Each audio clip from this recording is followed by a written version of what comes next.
말씀을 나누겠습니다. 한 목사님 가정이 고속도로에서 운전을 하다가 큰 추돌 사고가 일어났습니다. 그래서 참 낭패인데 이 제목이 뭐겠습니까? 추돌 사고를 일으켰으니까 안전거리 미확보. 그렇죠, 유 집사님? 안전거리 미확보로 이제 큰 돈을 물어주게 되었다 해서 굉장히 난감해하는 그 일을 제가 들어봤는데요.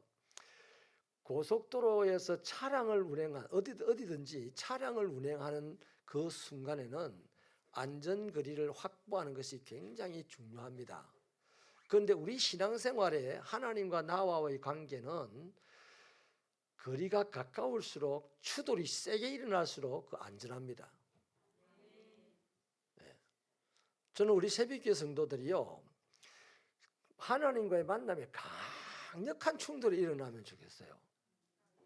그러면 이전 것은 지나가고 새롭게 되고, 옛날에는 두려움에 떨었지만 이제 담대하게 되고, 옛날에는 아무런 영향력이 없이 살았지만 이제는 대단한 영향력을 행사하는 사람이 되고, 그건 다 하나님과 강력한 충돌을 했을 때 가능한 겁니다.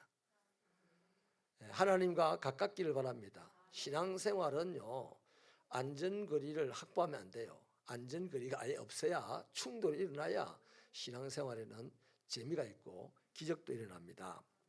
오늘 본문에 보면 이 베드로가 가야바와 서기관 장로들이 예수를 죽이기 위해서 밤에 모였고 결국 겟세마네 동산에서 기도하던 예수님을 체포를 합니다. 그때 이 소식을 들은 모든 제자들은 다 도망을 갔고 베드로도 도망을 가고 싶었어요. 그런데 체면이 있잖아요. 수제자라는 체면. 그래서 도망은 못 가고 예수님을 따라갔는데 어떻게 따라갔습니까? 멀찍이 따라갔대요. 안전거리를 확보하고 따라간 겁니다. 여차하면 토낄 준비를 다 갖추고서 따라갔다는 거예요. 그래서 결국에는 어디까지 갑니까?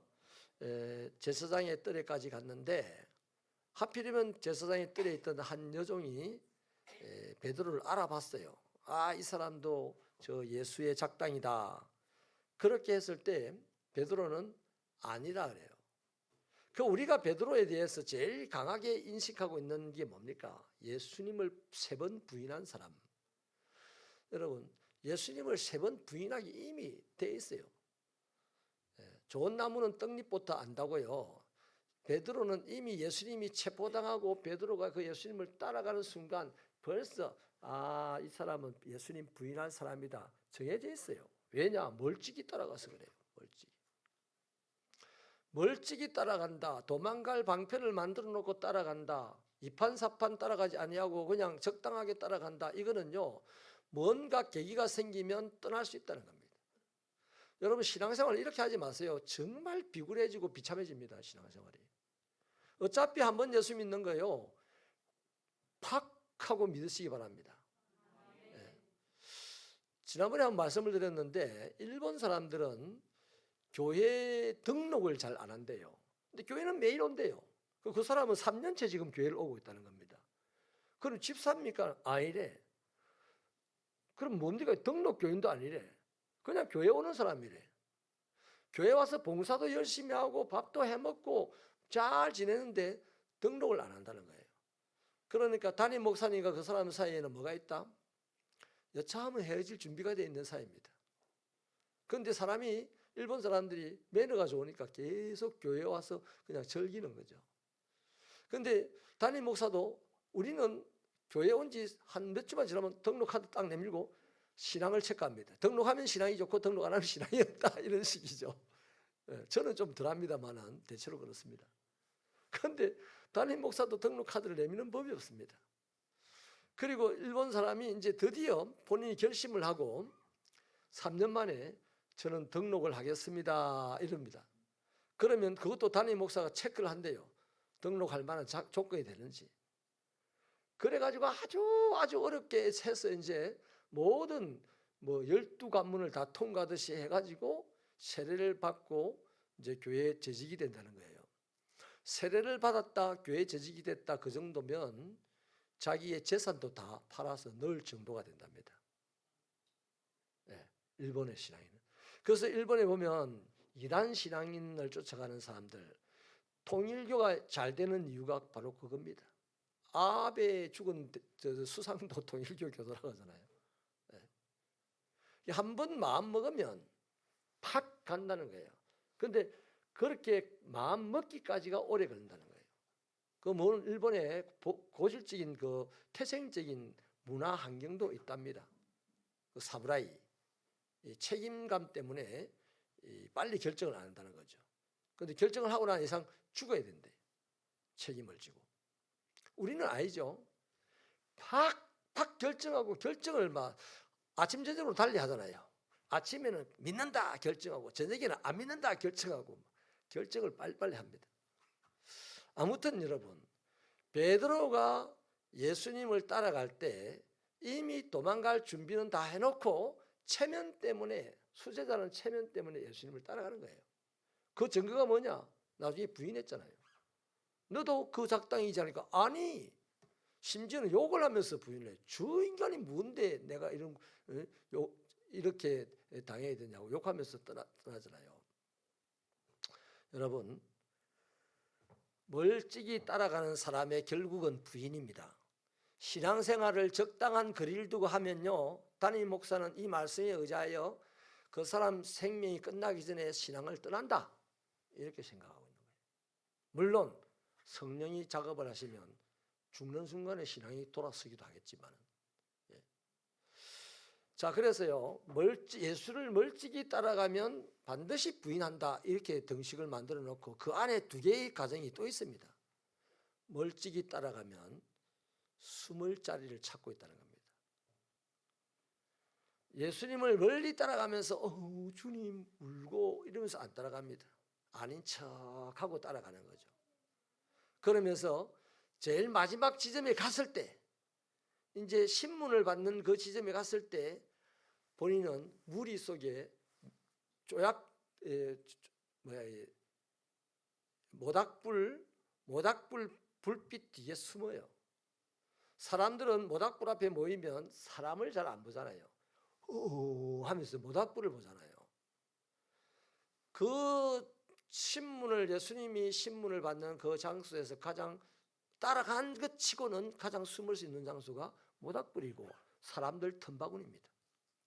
그들과 조금만 다른 행동하면 예수의 일행이라는 것이 당장 보이게 되잖아요. 그래서 그걸 교묘하게 감추어서 모닥불을 쪼고 있는 거예요. 숨었다는 겁니다. 멀찍이 예수를 따라가면 숨는 데 재주가 있습니다. 오늘 또 신앙생활을 하면서 멀찌감치 예수를 따라가면 하나님의 사역에 숨는 데 재주를 부립니다. 이래갖고 하나님의 복 해가지고 받겠습니까? 내일 새벽기도 붕해합니다.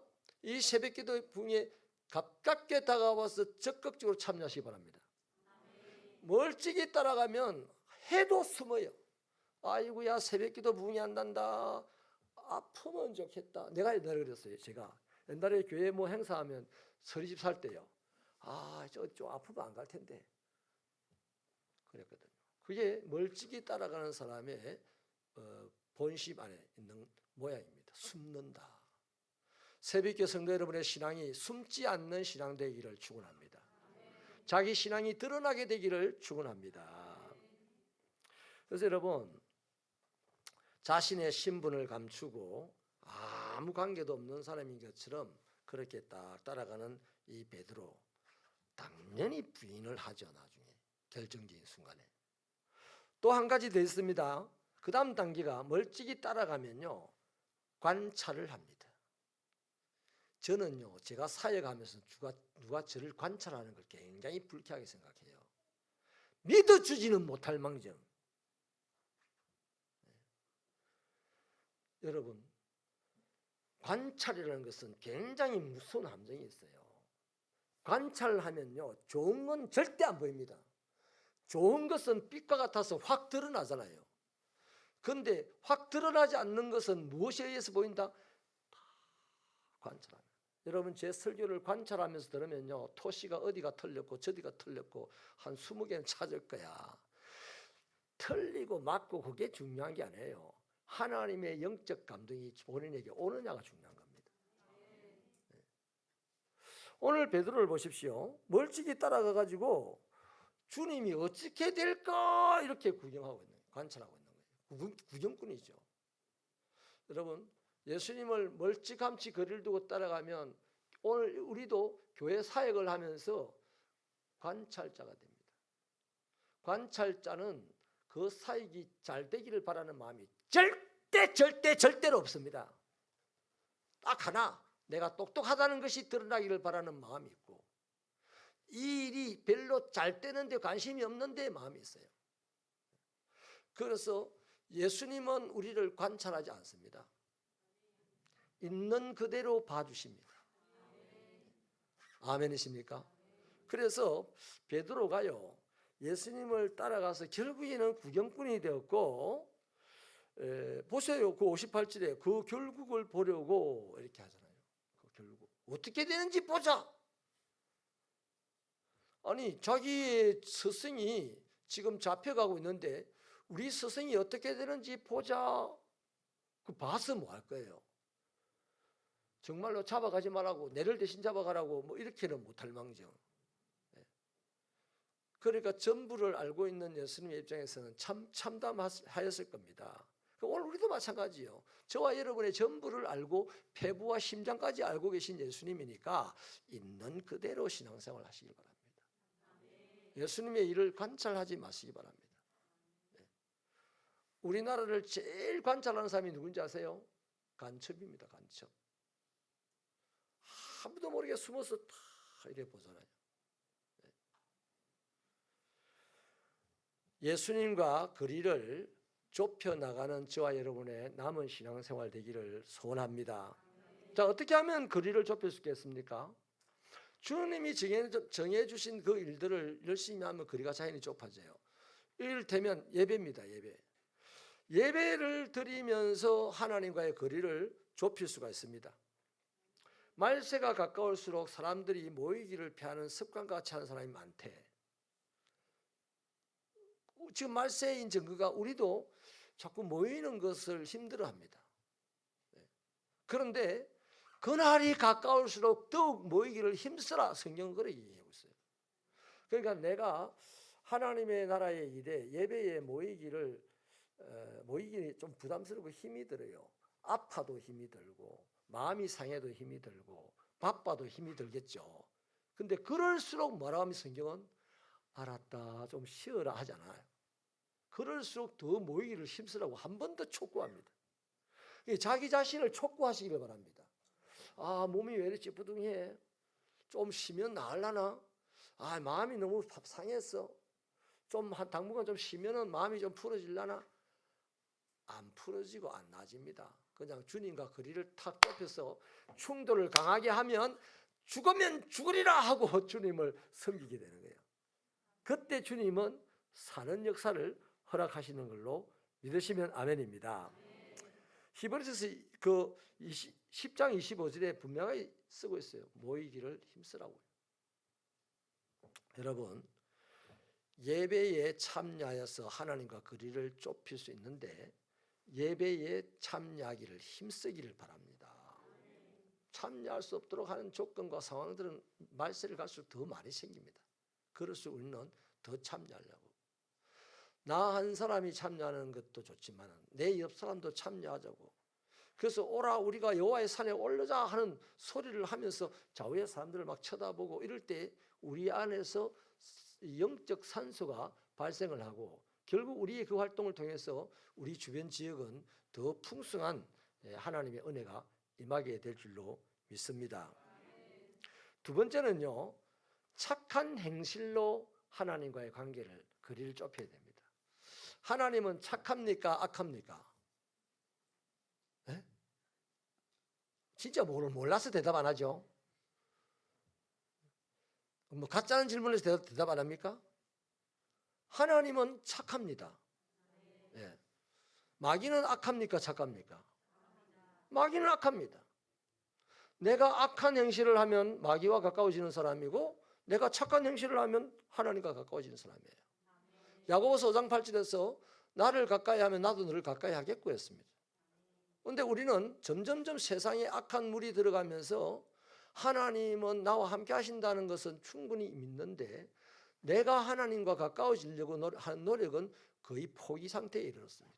왜? 내가 그리 안 해도 하나님은 계시니까. 내가 저리 가도 하나님은 거기 계시고 내가 이리 가도 하나님은 여기 계시다. 그 사람은요 진짜 그게 사실의 고백이면 여기저기 안 갑니다. 하나님 어디 계십니까? 찾습니다. 왜냐하면 사람은요 여기저기 다니면 복잡해요. 흔들리잖아요. 그래서 하나님 어디 계십니까? 찾을 때 하나님을 못 봐도 마음이 평안해지고 담대함이 생기고 하는 겁니다. 그런데 버젓이 이제 신학적인 지식이 있어가지고 온 세상에 하나님이 안 계신 곳이 없다 이래가지고 이런 신학적인 지식으로 뭐 편안하게 여기도 가고 저기도 가고 이러면요 그 사람은 결국에는 하나님의 은혜를 하나님이 같이 계시다는 은혜를 못 받아요. 하나님이 나와 같이 계시다는 은혜를 받는 사람은 오늘 또 하나님 어디 계십니까? 묻는 사람입니다. 아멘. 하나님을 찾고 찾으면 나를 만나리라고 했어요. 하나님이 나를 찾는 사건은 딱 한 번입니다, 여러분. 딱 한 번이에요. 내가 하나님의 자녀로 거듭나기 전에 죄악된 가시덤불 속에 갇혀 있을 때 그때 하나님은 이 길을 잃은 양을 찾아가는 목자가 됐어서 나를 찾아와가지고 그 가시덤불을 해주고 건져냅니다. 건져내고 하나님의 집 양우리에 갖다 놓고 난 이후에는 하나님 나를 안 찾아요. 절대로 안 찾아요. 자기를 찾아오는 사람을 만납니다. 아멘. 우리 이 신앙으로 거듭나야 돼요. 우리는 너무 희한한 믿음이 투철해가지고 하나님이 나를 맨날 찾아온다 생각해요. 맨날 안 찾아오면 이미 하나님 찾아왔어요. 다시는 우리를 찾지 않습니다. 하나님은 자기를 찾아오는 하나님의 자녀 만나기도 바빠요. 아멘. 내일부터 3일 동안 하나님을 찾아오시는 여러분 되시기 바랍니다. 우리가 옛날에 예수님 처음 믿게 영접하는 그 순간은 하나님이 찾아왔어요. 그 이후로는 우리에게 맨날 오라 합니다. 그러니까 돌아와 집을 나간 자여, 저 세상 사람 보고 한 소리가 아니고 예수 믿다가 하나님과 거리가 멀어가지고 어디로 돌아가야 될지 모르고 방황하는 그 사람들 보고 부르는 소리입니다. 이 성경에 오라는 소리는 저 세상 사람 보고 한 소리가 아니에요. 하나님의 백성 중에 나가서 길 잃고 헤매는 자들입니다. 그러니까 제가 여러분이 드리는 메시지가 평상시 듣던 메시지하고 조금씩 결이 다른 부분들이 있을 텐데요. 이게 바릅니다. 우리 옛날에는 그냥 두루뭉실하게 예수 믿으면 잘 삽니다. 예수 믿으면 구원받습니다. 이것만 배웠는데요. 아니요. 예수 믿으면 구원받기 전에 예수 믿으면 주님 닮습니다. 주님 닮은 사람이 천국 가서 맞으면 들어갑니다. 맞아요? 그런 겁니다. 예수 믿으면 주님을 닮는 것부터 먼저지 예수님 믿으면 구원받는 게 먼저가 아니라고요. 그 결과는 공식입니다. 공식이지만 실제 우리의 삶에서는 주님을 닮는 것이 먼저다. 그러니까 저와 여러분이 구원받기 위하여 애를 쓸 필요가 없어요. 주님을 닮기 위해서 많이 애를 쓰면 구원은 우리에게 자연히 약속대로 이루어지는 겁니다. 말씀을 마치겠습니다. 저와 여러분이 진짜 신앙생활을 잘하는 사람인지 아닌지는 우리가 검증할 수 있습니다. 맨날 내가 주님에게 꽉 뛰어들어가 가지고 충돌을 일으키느냐. 내가 주님이 우리는 맨날 성령이야 불러 하지만은 이미 불덩어리는 와 있잖아요. 2000년 전에. 그 내가 불덩어리에서 퍽 뛰어들어가야 돼. 그 충돌이 필요합니다. 그 충돌로 날마다 거듭나셔서 날마다 세상을 이기고 날마다 세상을 살리는 저와 여러분의 신앙생활이 되기를 축원합니다. 하나님 아버지, 오늘 하루도 아버지 하나님의 은혜로 주님 앞에 달려왔고 하나님의 그 은혜에 의지하고 하나님의 나라에 뛰어들었습니다. 주여, 우리에게 하나님과 충돌하는 사건이 매일같이 있도록 도와주시옵소서. 베드로는 멀찍이 쫓아감으로 말미암아 숨을 곳부터 찾았고 또 부인할 것도 찾았고 뭐 온갖 주님과 관계없는 것들만, 자기 살 것들만 찾았는데 결국에는 부끄러운 역사를 기록하고 말았습니다. 하나님이여, 우리는 이제 다시 한번 내게 오신 주님을 확 붙잡고 거리가 조금이라도 늘어지지 않도록 하기 위해서 몸부림치는 신앙생활 되게 하여 주시고, 이를 위하여서 3일 동안 아버지 앞에 새벽마다 거리를 좁히는 우리가 되게 하여 주시옵소서.